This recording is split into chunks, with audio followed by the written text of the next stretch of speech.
안녕하세요. 반갑습니다. 방금 소개받은 고산입니다.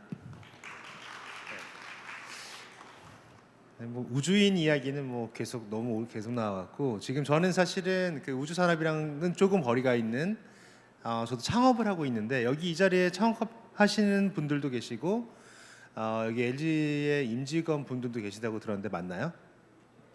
예, 그래서 오늘 제가 드릴 말씀은 그런 자리라고 해서 제가 지금 하고 있는 일들 그리고 그 배경에 대해서 좀 한번 이야기를 해보려고 합니다.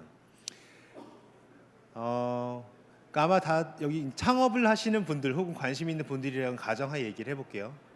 아마 창업을 하게 되면 어떤 영역에서 창업을 하게 될 거고 그 영역이 굉장히 큰 변화의 흐름에 있는 중인 경우가 아마 많이 있을 거고 혹은 굉장히 평탄하게 오래된 비즈니스이지만 그것을 급격하게 혁신시켜야 하는 그런 경우도 있을 것이라고 생각합니다. 제가 지금 하고 있는 일은 공장들을 위한 플랫폼을 운영하고 있어요. 공장들을 위해서 수요 기업도 연결해주고 공장들을 위해서 공장들이 필요한 물품도 저가에 구매할 수 있게 도와드리고 공장들을 위해서 공장에 필요한 인력도 연결시켜드리고 뭐 이런 일들을 하고 있습니다.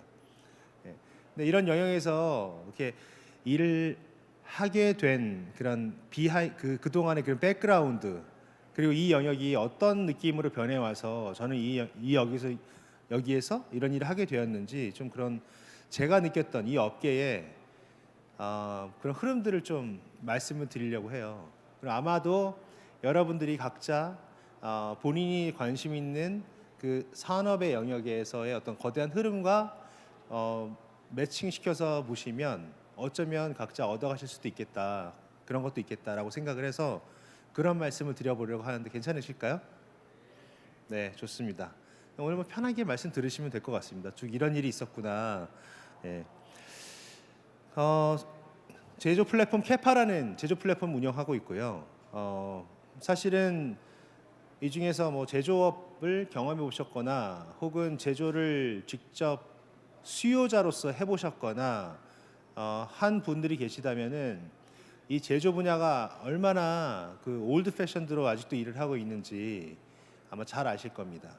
근데 이 분야도 굉장히 많이 변하고 있고 앞으로 변화될 수 있는 여지가 굉장히 많아서 그만큼 사업 기회도 많은 영역이라고 생각을 합니다. 근데 제가 뭐 처음부터 그런 생각을 가지고 여기 들어온 건 절대 아닙니다. 제가 2011년도에 미국에 갔는데 그때 싱귤러리티 대학교라는 어떤 창업 관련된 프로그램이라고 하죠. 그 프로그램에 우연히 들어갔어요. 근데 거기에서 처음 보게 된 게 이 3D 프린터였습니다. 이것도 벌써 10년이 넘는 이야기죠. 근데 그 당시에 3D 프린터가 나와서 저가에 공급되기 시작했습니다. 원래는 뭐 수천만 원짜리만 팔았는데 이때부터 한 100만 원, 150만 원 이런 것들이 팔리기 시작했고 뭐 지금은 중국산 프린터 같은 경우는 몇십만 원에도 좋은 거 살 수가 있습니다. 이 당시에 그 3D 프린터가 이때 핫해졌던 이유는 특허가 풀렸기 때문이에요. 2009년도에 특허가 만료되면서 저가의 프린터들이 이제 풀리기 시작했고 이때쯤이 뭔가 이런 제조에 새로운 바람이 불기 시작하던 그런 때입니다. 3D 프린터가 등장하고 저 엄청나게 관심을 받고 미디어나 어디나 이거 그 가트너의 하이프 사이클이죠. 그래서 저 탑에 있으면은 굉장히 지금 주목을 받고 있는 그런 기술이다 보시면 되고요. 그리고 막 여러 가지 아이들이 막 생산되는 그런 시기였습니다. 그래서 스탠포드 어떤 한 교수가 이제 그려놓은 그림인데 이제 프린터로 집을 지을 수 있다. 이미 지금 뭐 하고 있는 것도 있죠. 그런 이야기들이 막 등장하고 또 어떤 친구들은 3D 프린터가 만약에 우주에 있으면 필요한 부품들을 다 갖고 갈 수 없으니까 우주에서 프린팅할 수 있지 않나 해서 정말 메이드 인 스페이스라는 회사를 만들고 막 그런 3D 프린터를 나사 통해서 국제우주정거장까지 올려 보내고 실제로 있었던 일입니다. 막 이런 일들이 막 일어나면서 사람들의 상상력을 엄청나게 키워주던 그런 때였어요. 그러면서 이 산업용 3D 프린팅 시장도 굉장히 확장되고 있었고 그래서 미래가 제조가 뭔가 굉장히 디지털화돼서 바뀔 것 같다.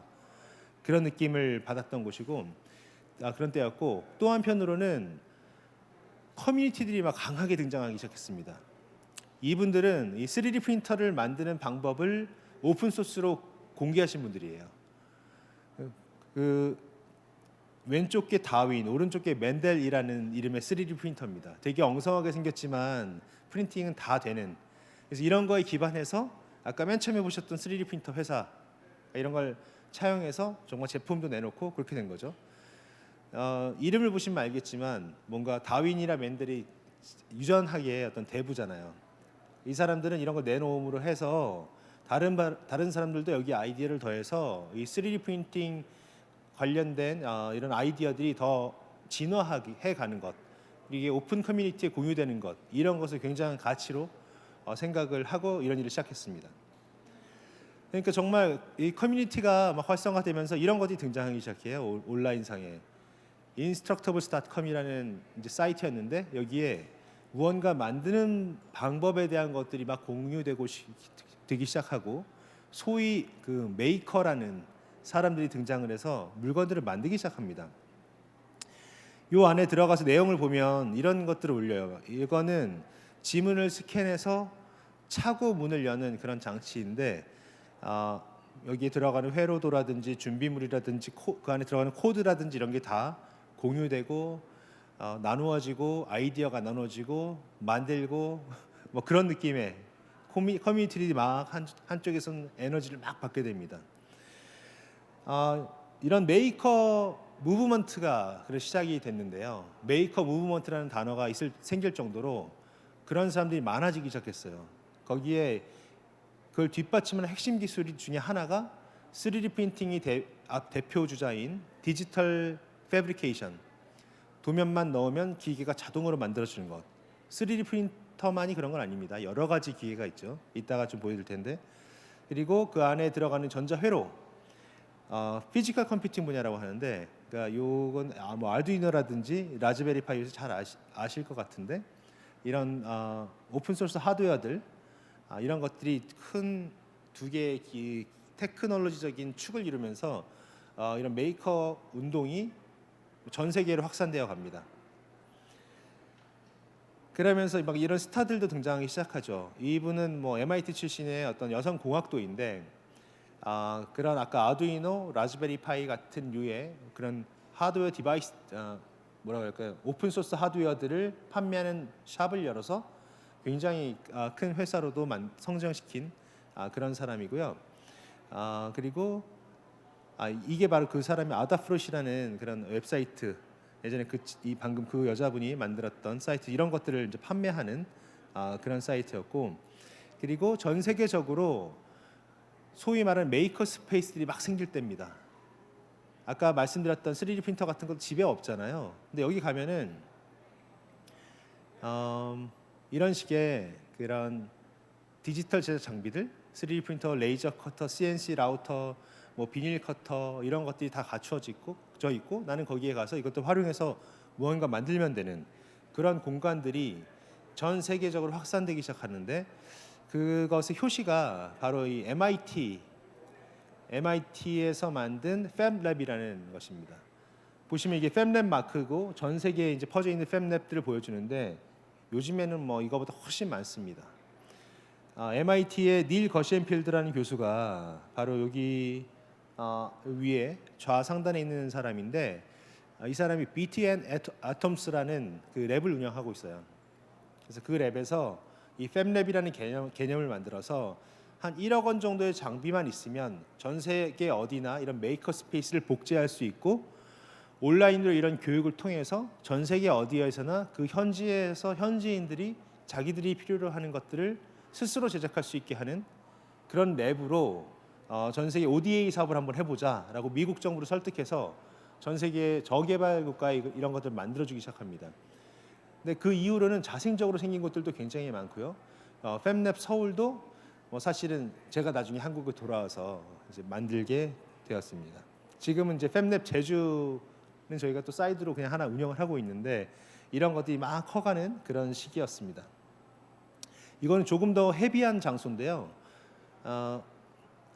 테크샵이라는 장소고, 팹랩은 어떻게 보면 굉장히 좀 가벼운 그런 장비들 위주로 있다면 이 테크샵은 굉장히 헤비한 중장비까지 보유하고 있는 그런 곳이었고, 이 테크샵도 굉장히 커졌었어요. 여러 군데 지점을 내면서 미국에 투자도 받고 아마 그랬던 걸로 알고 있습니다. 근데 지금은 비즈니스 모델을 창출하지 못해서 문을 닫았는데, 그만큼 이런 게 막 만들어질 정도로 그런 메이커 관련된 붐이 엄청나게 일어났던, 그런 에너지가 막 끌어올랐던 시기가 있었던 겁니다. 초창기에. 이런 것들 보면 느껴지실 거예요. 그래서 메이커 페어라는 그런 모임, 오프라인 행사인데 가보면은 막 3D 프린터 들고 나서 뭐 서로 보여주기도 하고 자작이죠. 그리고 이런 것들 로봇, 움직이는 로봇들 갖고 나서 뭐 만들고, 심지어 조금 더 굉장히 세련된 모습의 이런 작동하는 로봇들도 만들어서 나와서 자랑을 하고, 뭐 이런 것들이 돌아다니고, 뭔가 되게 기크하고 뭐 하드웨어스럽고 막 약간 이런 여러 가지 느낌들, 스타트업 같고 막 이런 것들이 막 뭉쳐 있는 그런 에너지가 있었던 시기입니다. 이거는 3D 프린터로 자기 주문형 자동차를 만들 수 있는 서비스를 제공했던 로컬 모터스라는 회사에서 만든 3D 프린팅으로 만든 자동차입니다. 이걸 가지고 그 메이커 페어에 나왔었고요. 그래서 이런 것들도 막 성장하고 있었던 그런 시기였습니다. 그러다가 보니까 이게 되게 뭔가 사람들 상상력을 자극하고 뭔가 미래적이고 하다 보니까 교육에도 뭐 필요하다, 교육에도 도움이 되겠다 싶어서 많이 사용하게 되고, 심지어 아이들도 막 이런 걸 배우게 되고 이런 시기가 오게 됐습니다.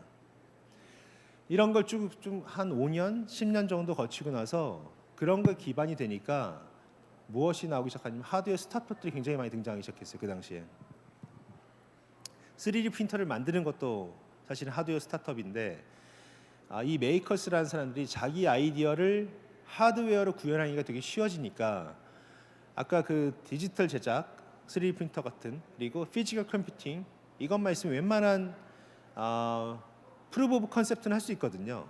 네. 그러니까 스마트 디바이스를 만드는 것들이 막 좀 쉬워진 상황이 된 거예요.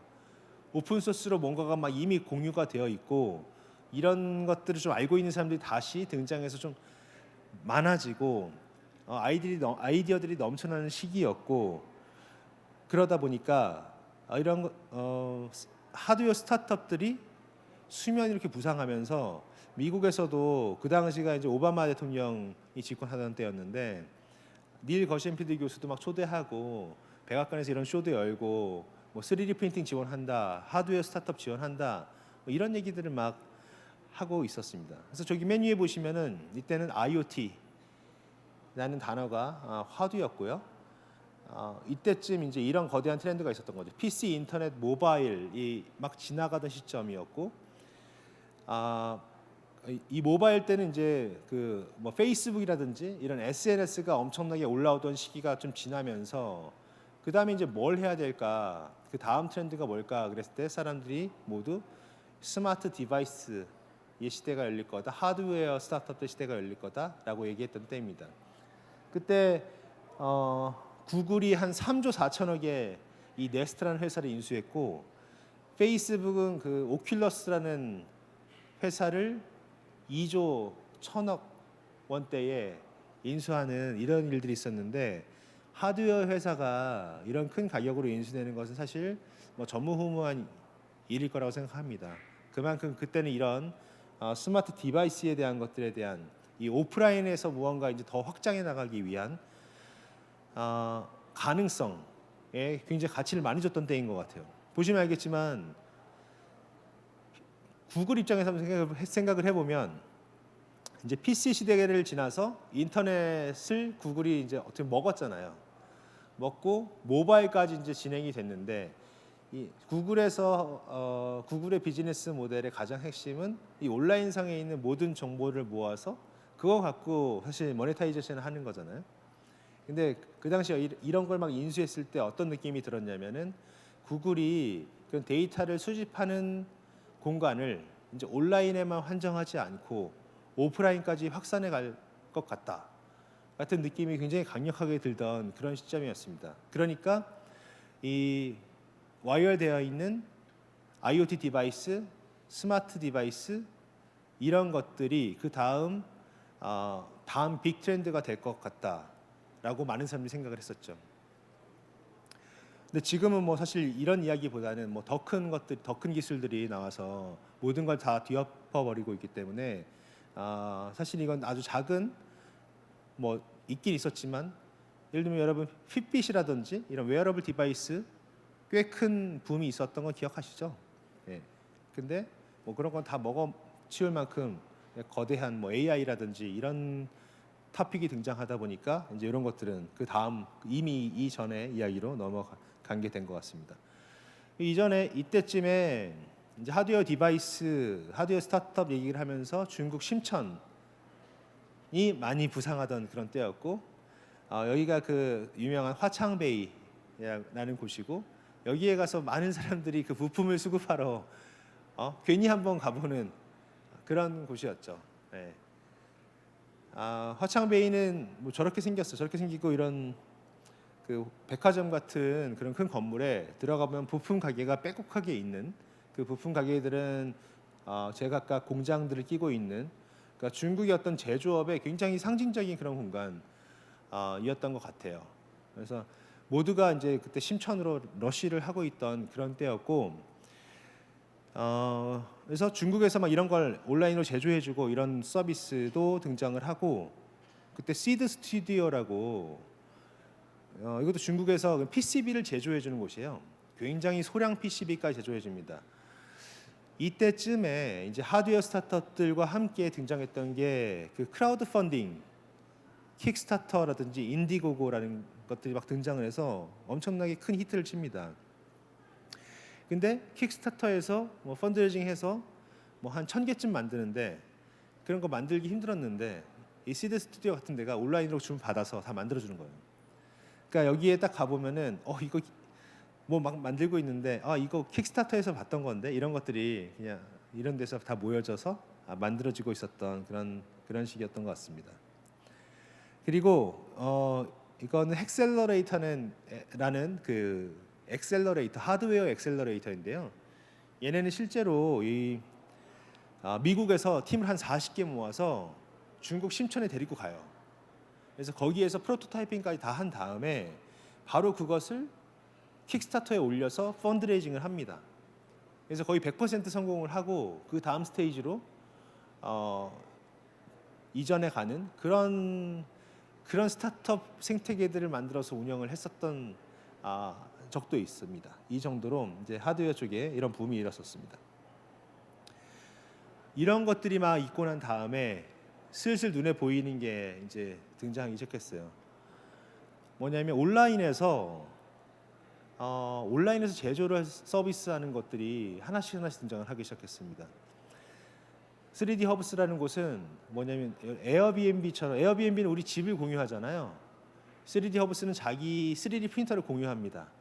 그래서 누가 주문을 하면 내가 찍어서 보내주는 거죠. 뭐 이런 팬시한 서비스들 혹은 이제 쉐입웨이스는 더 팬시한 서비스인데 디자이너가 예쁜 디자인을 올려놓으면 그 일반 유저가 그 디자인을 삽니다. 그러면 그 디자인에 해당하는 거기 그 모형을 3D 프린팅으로 만들어서 이 회사가 보내줘요. 그러면 그 이 회사는 디자이너와 수익을 쉐어하고 이 유저는 자기가 디자인하지 못해도 꽤 괜찮은 것들을 뭐 프린팅할 수 있는 이런 좀 복잡한 팬시한 뭐 그런 비즈니스 모델이 막 등장하면서 온라인에서 무언가 막 만드는 그런 것들이 이제 막 생기기 시작합니다. 조금 더 좀 조메트리 픽티브 플래소라 같은 데는 이제 조금 더 일반 산업적인 영역의 그런 색채가 좀 강했었고요. 이런 곳은 이미 제조 기반을 갖고 있는데 온라인의 웹페이지를 열면서 온라인에 진출하는 그런 회사들이 생기기 시작하고요. 그리고 이제는 요즘의 얘기인데 요즘에는 이렇게 일본 오른쪽에는 일본에서 만들어진 회사입니다. 우리나라랑 굉장히 유사한 그런 산업 기반을 갖고 있는 그리고 그 왼쪽에 있는 거 인도에서 그런 온라인으로 제조를 제공하는 그런 서비스인데 이제 매출이 한 조 단위가 넘죠. 네. 오프라인에서 저희 우리 뭐 반월 시와 이런 공단에 가서 무언가 만드는 시대가 이제 점점 빠르게 아마 바뀌어 갈 거라고 생각을 합니다. 이게 2019년도에 포브스에서 나왔던 기사인데 이제 앞으로 매뉴팩처링 플랫폼의 시대가 열릴 거다. 그런 기사들도 막 이렇게 많이 나와. 얘는 뭐라고 써 있냐면 매뉴팩처링 애저 서비스. 그러니까 자기가 직접 하지 않고 이건 뭐 사실 당연하게 이미 진행돼 또 왔던 얘기예요. 자기 공장 갖고 운영하는 게 아니라 뭐 중국 가서 만들고 어디서 만들고 하는데 이제 이런 것들이 온라인에서 마치 내가 공장을 갖고 있는 것처럼 진행이 될 수 있다. 이런 미래가 보이던 그런 때였습니다. 그래서 여기 보시면은 여기는 서플라이 체인 애저 서비스라고 돼 있는데 메뉴에 서플라이 체인을 사실 자기가 잘 컨트롤할 수 있는 건 엄청나게 강력한 탤런트고 그 자산이죠. 예를 들면 애플 같은 곳이 사실은 그 서플라이 체인 매니지먼트를 엄청 잘하는 거잖아요. 공장이 없는데 전 세계에서 가장 뛰어난 그런 제품들 생산하고 있지 않습니까? 근데 이런 것들이 그런 강력한 에셋을 갖고 있는 파워를 갖고 있는 곳들만이 아니라 일반인들한테까지도 이런 것들이 작은 기업들한테까지도 이런 서플라이 체인 매니지먼트 하는 것들이 내려온다. 이거는 사실은 방금 말씀드렸던 온라인에서 온라인 제조 서비스가 제공된다 하는 것들도 그 중에 큰 흐름 중에 하나의 일부분이 되는 거죠. 그래서 내가 공장 갖고 있지 않지만 마치 전 세계에 무언가 내 공장 갖고 있는 것처럼 내한테 정말 딱 필요한 그런 캐파만큼 활용할 수 있는 이런 시대가 점점 열리고 있는 것은 뭐 확실한 것 같습니다. 네, 이런 공장들을 아이디어만 있으면은 제품을 만들어서 납품할 수 있다. 멋지죠. 그래서 저도 제가 쭉 봐왔던 이 거대한 흐름이었거든요. 그 안에서 창업을 했어요. 창업에서 결론적으로 지금 뭘 하고 있냐면은 이 캐파라는 플랫폼을 운영하고 있습니다. 한참 이런저런 시도를 하다가 결론적으로 딱 방향을 잡은 게 우리 고객은 공장들이구나. 우리는 공장을 위한 무엇인가 하는 그런 플랫폼이구나. 라는 결론을 내렸는데 한국에 우리나라에만 해도 일반 공장이라는 곳들이 35만 개에서 40만 개 정도 있습니다. 이 공장들이 필요로 한 것들이 굉장히 많고요. 이미 그런 것들을 공급하던 시스템이 많이 갖춰져 있지만 굉장히 이전 방식으로 진행되어 있는 것들이 많다. 굉장히 불투명한 부분이 많고 정보 비대칭성이 강하고 조금 더 편해질 수 있는 것들이 많이 있고 그 안에 들어가서 이걸 혁신할 수 있는 부분이 많은 것 같습니다. 처음에는 이렇게 시작했어요. 그 수요 기업이랑 공급 업체를 연결해주는 서비스를 먼저 시작했죠. 그래서 의뢰 기업이 나 이런 거 만들고 싶어 올리면 그 다양한 공장들이 견적을 보내는 겁니다. 여러분 숨고나 크목이라는 서비스 잘 아시죠? 네, 그런 것의 뭐 B2B 버전, 공장 버전이라고 생각하시면 되는데 이걸 먼저 시작했어요. 시작을 했더니 뭐 꽤 성장을 했습니다.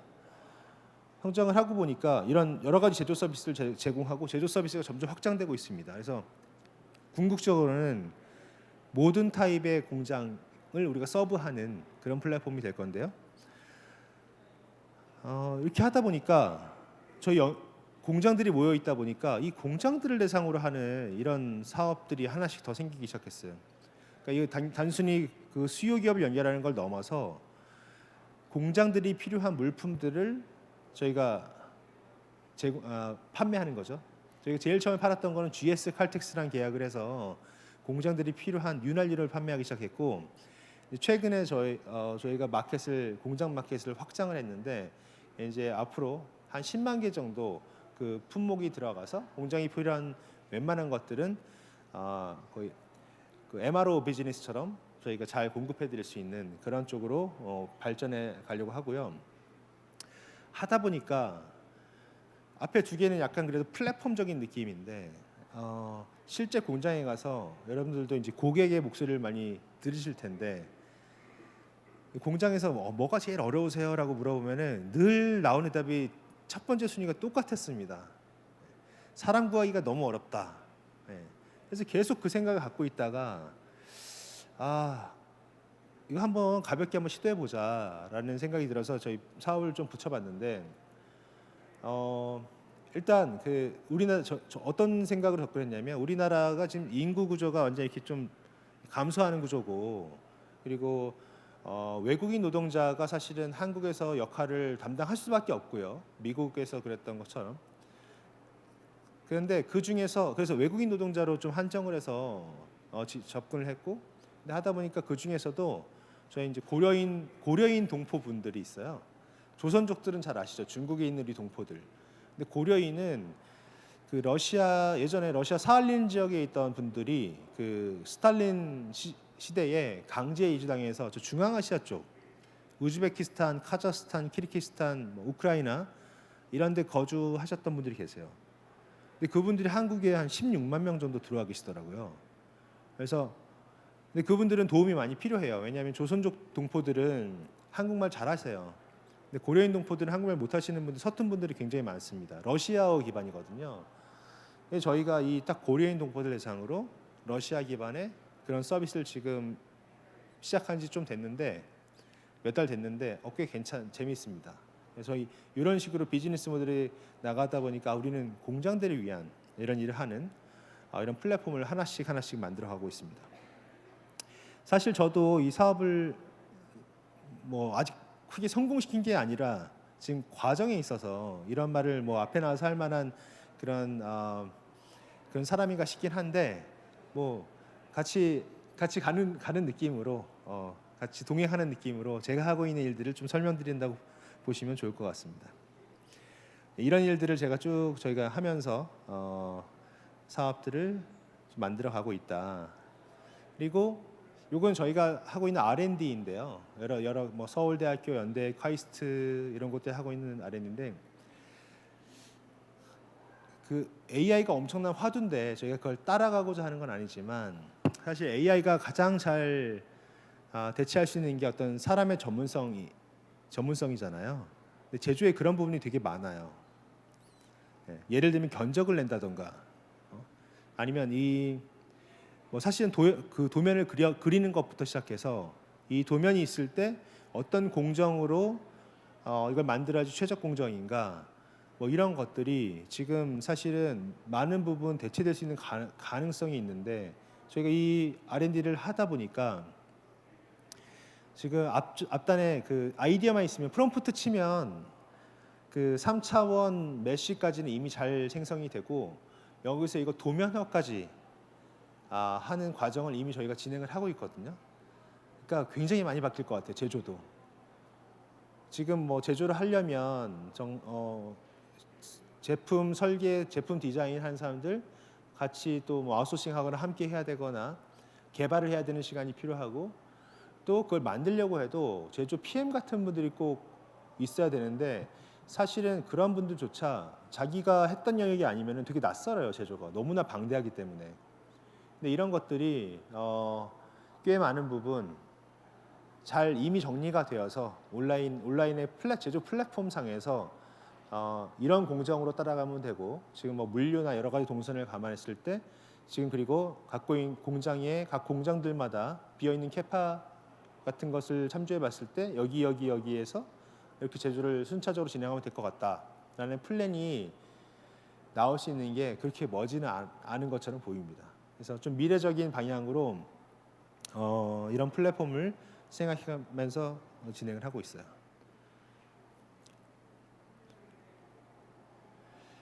제가 지금 플랫폼 하고 있잖아요. 근데 저 처음에는 무엇을 했는지 간단하게 소개해드리겠습니다.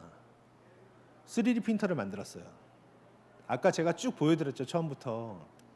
그러니까 저는 사실은 그 맥락 속에 계속 같이 있었어요. 같이 있었는데 살짝 조금 늦게 시작했던 것 같아요. 3D 프린터도 완전 초창기에 했었다면 한 2009년도가 특허가 만료됐을 때니까 뭐 한 2008년도 정도부터 준비해서 2009년도쯤 했으면 아까 제가 맨 처음에 보여드렸던 3D 프린터 있죠.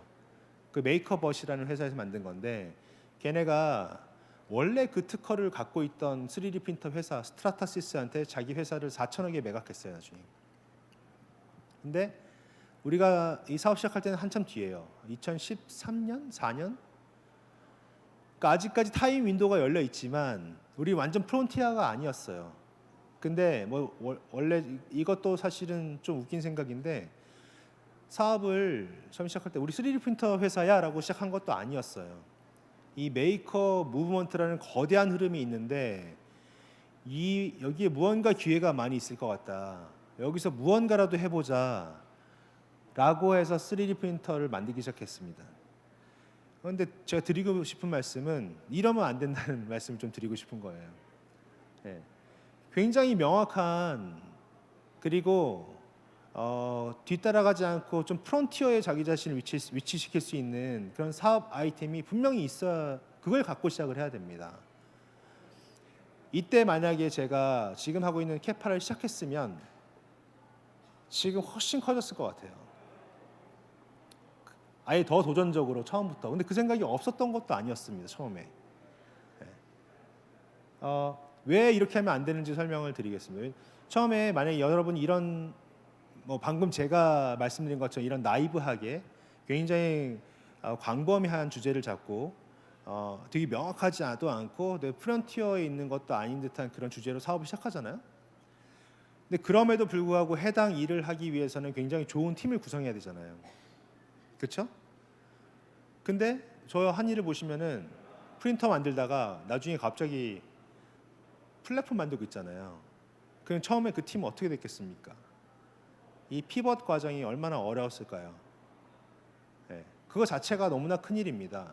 사업만 집중해도 정말 좋은 사람들이 만나서 딱 사업만 집중해도 한 가지만 포커스해서 집중해도 될까 말까 한 일인데 이거를 그냥 이렇게 나이브하게 들어 접근했으니 사실 뭐 저는 그 경험을 통해서 배워서 지금까지 뭐 이걸 하고 있다고 뭐 좋게 생각하면 그렇게 할 수는 있으나 그거 안 했으면 이거 몰랐을 테니까 좋게 생각하면 그렇게 할 수 있으나 정말 사업을 어느 정도 기간 내에 성공시켜야 되는 분들이라면은 조금 더 엣지 있게 딱 그 사업으로 승부를 보겠다라는 생각으로 정말 그쪽에 좋은 분들만 모아서 베스트 멤버만 모아서 날카롭게 작은 영역에서 그걸 뚫어내야 된다고 하는 생각을 제가 이 과정을 쭉 거치면서 갖게 되었습니다. 중간에 제가 다 했던 그런 것들인데요. 이렇게 하면서 지금 하고 있는 캐파까지 와서 하고 있는데 지금은 딱 방향이 정해졌어요. 아까 말씀드렸던 것처럼 일단은 대한민국에 있는 공장들 대상 타깃으로 그들한테 이런저런 서비스를 제공하자. 거기서 모니타이제이션 해보자. 그래서 지금 현재로서는 공장이 필요하는 고객들 그리고 그런 원자재들 그리고 인력들을 저희가 연결하는 그런 일을 하고 있습니다.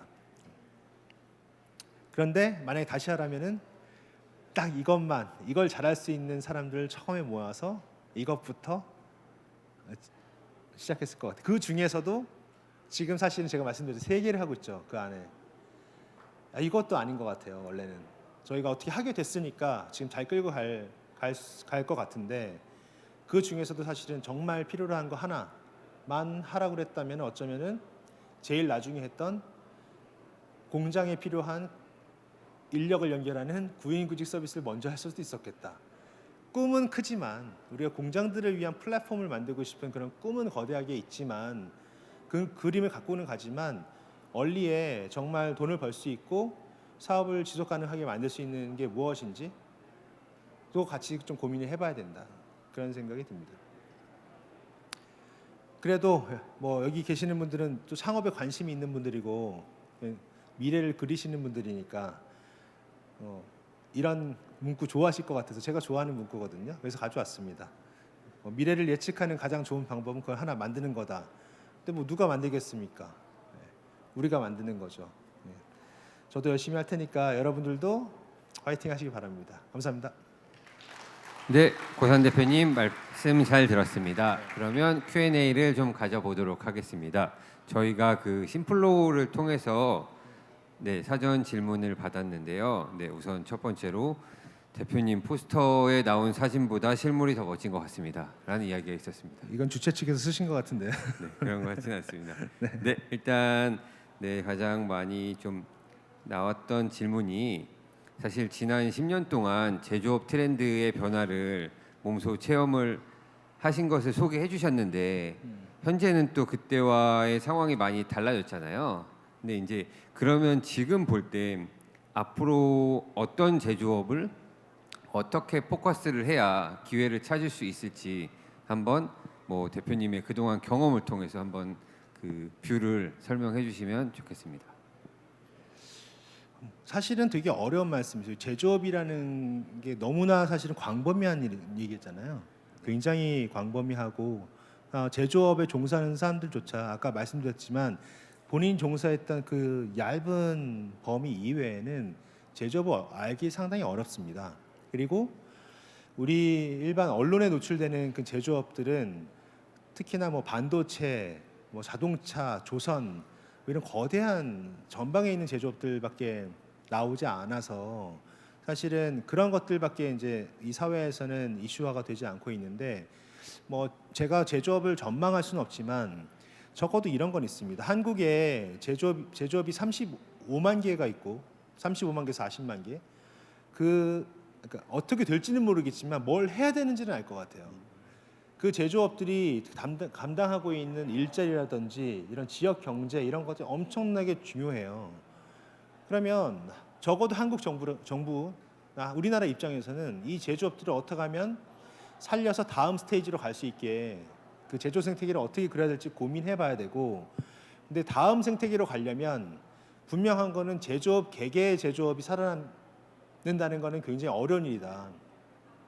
개별 제조업들이 자가 발전해서 다 혼자 더 혁신해서 그 다음 스테이지로 가는 건 정말 어려운 일이고, 뭐 저희 같은 업체라든지 아니면 다른 이 제조 생태계를 조금 같이 바꿔 나갈 그런 곳들과 제조업이 어떻게 시너지를 낼 수 있는 그런 방향의 판이 만들어질 거고, 거기에서 새로운 제조 생태계, 우리가 지금 뭐 중국이나 이런 데보다 경쟁력을 상실한 그런 부분에서도 새롭게 경쟁력을 갖출 수 있는 그런 판을 만들어야지. 그렇지 않으면 굉장히 힘들다. 그 제조업 일자리랑 IT 일자리랑 그 수가 거의 한 8배에서 10배 정도 차이가 났던 걸로 기억해요. 제가 정확한 숫자를 모르겠는데. 그러니까 IT만 해서는 먹고 살 수 있는 구조가 아닌 거죠. 그렇다고 다 서비스업만 할 수도 없고, 이미 이렇게 만들어 놓은 제조업을 만들어진 것도 엄청나게 대단한 거죠. 사실 우리나라에 이런 것들이 아무것도 없었는데 이것들을 하나하나 사장시켜 갈 게 아니라, 그리고 전방에 있는 산업들만 관심 가질 게 아니라 이 후방에 있는 제조업들 어떻게든지 살려내서 그 다음 생태계로 가야 된다는 게 당위론적인 얘기인데, 근데 이게 어떻게 가능할지는 모르죠. 근데 가능하게 만들려고 하는 노력 중에 하나가 뭐 우리 같은 서비스일 수도 있고, 거기에 뭐 앞으로 그런 로보틱스라든지 뭐 다른 AI적인 기술이라든지 이런 것들이 점점 추가적으로 도입되면서 새로운 경쟁력을 확보할 수도 있고, 아니면 지금 중국과 미국 관계가 굉장히 안 좋은데 사실 이러한 큰 전 세계적인 어떤 거대한 흐름들을 좀 잘 활용할 수 있는 그런, 이건 뭐 제조업이 할 수 있는 건 아니지만 그런 판들이 좀 만들어져야 되는 거 아닐까, 이런 생각들을 합니다. 네, 답변 감사합니다. 사실 비슷한 질문이 좀 있었어요. 뭐 중국과 사실 가격 경쟁력이 어려운데 뭐 어떻게 해야 할까, 아니면 또 뭐 초반에 프로토타이핑은 3D로 시작하더라도 양산을 하기에는 이제 사실 비용이 많이 들어가다 보니까 이런 거를 어떻게 뭐 장벽을 극복해야 될까, 이런 부분이 좀 질문이 있었는데, 그거는 말씀드리면 네. 좋을 것 같아요. 그거는 이제 뭔가 실제 제품을 만드시려는 분들이 질문하신 것 같아서, 제가 3D 프린터 만들었잖아요. 그래서 압니다. 저도 중국 심천에 가서 그 3D 프린터를 제조했었거든요. 근데 제품이 엄청난 성공을 거둔 게 아니라면은 그냥 한국에서 만드시는 것도 괜찮을 것 같아요. 제조 단가가 조금 세긴 할 테지만 정말로 어차피 중국이랑 오가면서 하는 그 코스트가, 관리 코스트가 진짜 만만치 않습니다. 그래서 초기에 약간 프로덕트 마켓 핏이 이제 확인돼서 이게 정말 대박 나는 상품이 되어서 막 1원이라도 계속 이 원가를 조절해 가야 되는 그 시점이 아니라면 국내에서 그래도 좀 핏이 잘 맞고 잘 개발할 수 있고 원활하게 진행될 수 있고 그 단가도 어느 정도 괜찮은 내가 벌 프로핏 조금 버리고 좀 더 편하고 빠르게 그 제품을 세상에 들고 나오는 게 중요합니다. 그리고 중국에 있는 그 업체들이랑 네고시에이션 한 것도 만만치는 않아요. 예, 계속 뭐 매월까지는 아니지만 뭐 매년 단가를 계속 올리게 돼 있어. 처음엔 낮게 주다가. 그래서 그런 것들 다 감안하시면은 초기에는 저는 한국에서 만드시면 좋겠다. 오히려 그게 훨씬 더 결론적으로는 빠르게 제품을 낼 수 있고 그 시간 되게 중요하거든요. 그리고 훨씬 더 완성도 있는 제품 원하던 방식대로 그럴 것 같다. 이렇게 말씀드리고 싶습니다. 네, 그리고 아까 말씀하셨던 것 중에 처음부터 좀 큰 그림을 그리고 네. 한 가지에 이제 포커스 했으면 훨씬 더 많이 성장했을 텐데라는 말씀을 해주셨는데요. 사실 이게 뭐 다 그렇게 하고 싶은데 나도 내가 아는 게 이제 없고 그다음에 이제 어떤 사업을 하다 보니까 알게 되는 건데 지금 대표님의 경험으로 보셨을 때 어떻게 해야 조금 더 시행착오를 줄이면서 내가 원하는 방향으로 갈 수 있을지에 대한 의견을 좀 부탁드리겠습니다.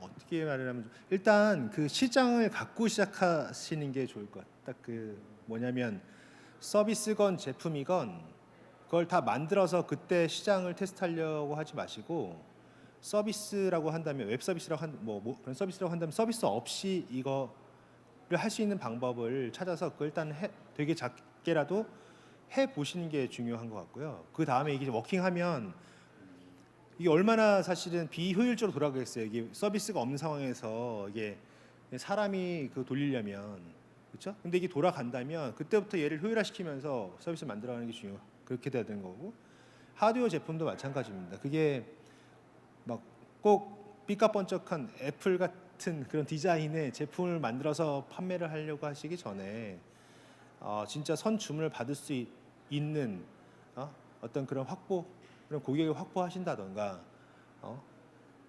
아니면 뭐 이 제품을 유사 제품을 뭐 B2B로 이미 납품을 할 수 있는 그런 루트가 있다거나 서비스도 마찬가지고요.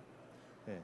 그런 식의 이미 고객을 좀 확보한 상태에서 본격적인 뭐 개발이나 제조를 하시는 게 시행착오를 많이 줄일 수 있을 것 같아요. 왜냐하면 왜 그러냐면은 누구 다 아시는 얘기겠지만 뭐 고객이랑 얘기를 많이 해야 되잖아요.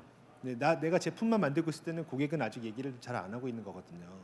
근데 처음부터 고객이랑 얘기를 해서 함께 그걸 만들어가는 그런 방법으로 이걸 빌드업 해가시면은 훨씬 더 좋을 것 같다고 생각합니다. 투자자들이 봐도 되게 아름다운 스토리인 거예요. 이미 고객들이 이렇게 줄을 서 있네 이러면 너무 좋은 그런 스토리인 거죠. 네, 이 지금 말씀해주신 부분은 오전에 이제 장동민 대표가 와서 비슷한 얘기를 해주셨어요. 그래서 사실 이거는 정말 뭐 진리인 것 같습니다. 네, 그리고 이제 저희가 마지막 질문만 하나 더 드리도록 하겠습니다. 만약에 내가 지금 자금 걱정 없이 새로운 사업을 할 수 있다면 어떤 사업을 해보고 싶은지 마지막 질문 드리도록 하겠습니다. 저는 새로운 사업을 한다. 근데 사실은 저는 이 분야가 제가 아까 전 공장들을 대상으로 한다 이렇게 딱 정했잖아요. 큰 이미지를 그 안에 할 수 있는 게 너무 많아갖고 사실은 거기서 만약에 이 다음에 이런 것도 해보고 싶다 이런 것도 좀 많이 있어요. 많이 있어서 그런 것도 넘어가고 싶은데 나중에는 근데 우선은 지금 하고 있는 것들을 좀 잘 마무리하는 게 당연히 너무 중요한 것 같습니다. 다음 그래서 그 질문에 해당하는 답은 아니지만 이 자기가 본인이 이제 저는 이 영역을 잡은 게 되게 행운이라고 생각하거든요. 이거 하면 할수록 너무 할 만한 게 너무 많고 저한테 제가 하는 제 마음에 들어요, 이 일 자체가.